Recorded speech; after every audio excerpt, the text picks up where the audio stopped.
राजू जनता ते वाघमारे, तुम्हाला स्वीकारेल. नाही एकनाथ आणि शिंदेचा नावाचा यामध्ये ब्रँड करावा असा वाटला? नाही यामध्ये काल नम्रताजी, एकनाथ शिंदे नावाचा ब्रँड करावासा वाटण्याची गरजच नाही. महाराष्ट्रातल्या जनतेने आदरणीय एकनाथ शिंदेना ब्रँड बनवलेला आहे. महाराष्ट्रामध्ये आजच्या तारखेला जर ब्रँड किंवा जननेता म्हणून जर कोणाला महाराष्ट्रातली जनता ओळखत असेल तर ते एकनाथ शिंदेना. म्हणजे मी तर जाहीर आमंत्रण आहे, पब्लिक ज्यावेळी जातं, साहेब ज्यावेळी ज्या ज्या महाराष्ट्रातल्या कानाकोपऱ्यात जातात त्या कानाकोपऱ्यात लाडक्या बहिणीपासून लाडक्या भावापासून ते ज्येष्ठांपासून सगळे जण अगदी आतुरतेने आणि आवर्जून त्यांच्या भेटीसाठी अगदी तिथे तिष्ठत असतात आणि त्यांना भेटण्याचा प्रयत्न करतात.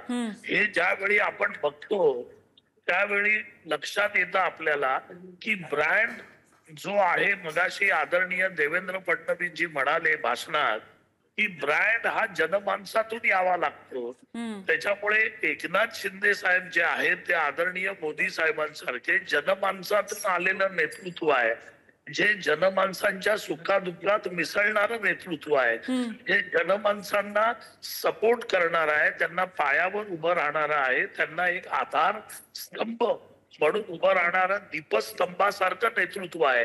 आणि त्याच्यामुळे ऑलरेडी एकनाथ शिंदे साहेब हे ब्रँड झालेले आहेत.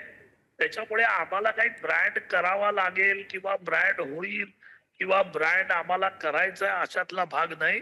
महाराष्ट्रातल्या आया बहिणींनी आणि जनतेने एकनाथ शिंदेना ब्रँड बनवलेला आहे. त्याच्यामुळे जे घरात बसणारे आहेत, जे फेसबुकच्या माध्यमातून बोलतात, ज्यांना स्वतःचा वारसा नाही, हिंदू हृदय सम्राट बाळासाहेब ठाकरेंचा वारसा घेऊन त्यांच्या नावावर आपलं दुकान चालवण्याचा प्रयत्न करतात, हे ब्रँडच होऊ शकत नाहीत ना.